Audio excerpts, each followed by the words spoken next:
بعد اختيار الأزواج المنتجة من طيور البادجي، كما ذكرنا في موضوع سابق عن أزواج البادجي المنتجة وكيف نتعرف على الأزواج المنتجة من خلال وضع البيض المخصب وفقس أكثر البيض البادجي والتخلص من الطيور الغير منتجة التي يكون إنتاجها ضعيف وبيضها غير مخصب بشكل مستمر.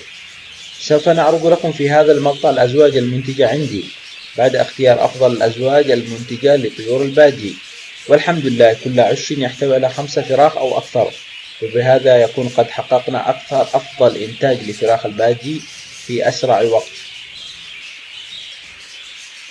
نلاحظ في هذا العش 5 فراخ وبصحة جيدة، لأن الأزواج تطعم الفراخ وتعتبر الأزواج جيدة.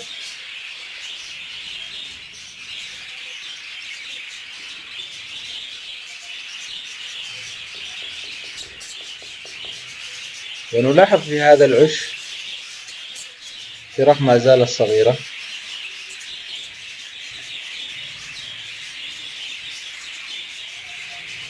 ما شاء الله تبارك الله، 7 فراخ في هذا العش وكلهم بصحة جيدة والحمد لله.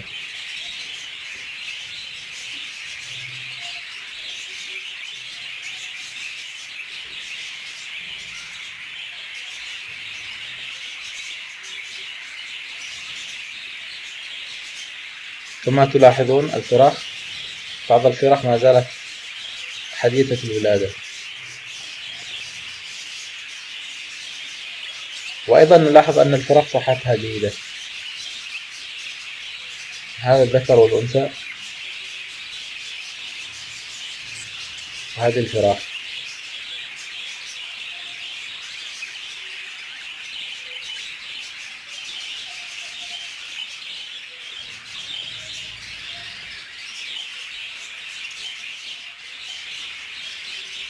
نلاحظ هذا الإنتاج لطيور البادجي أيضا،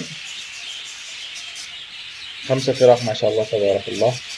وهذه الفراخ التي تم عرضها من قبل، وهي الفراخ التي كانت مصابة بالتمليح، أي أن الأنثى نتفت ريش الفراخ. ونلاحظ أيضا أن الأنثى قد وضعت البيض وقد تم عزل الفراخ في أرضية القفص.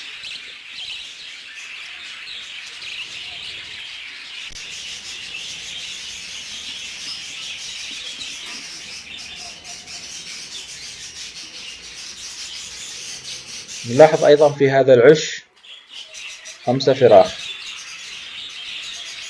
وكلهم ما شاء الله بصحة جيدة.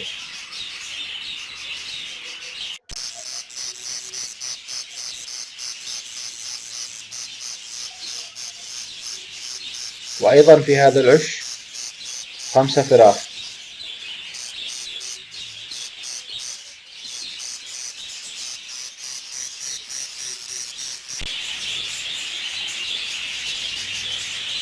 وهذا العش أيضا 5 فراخ.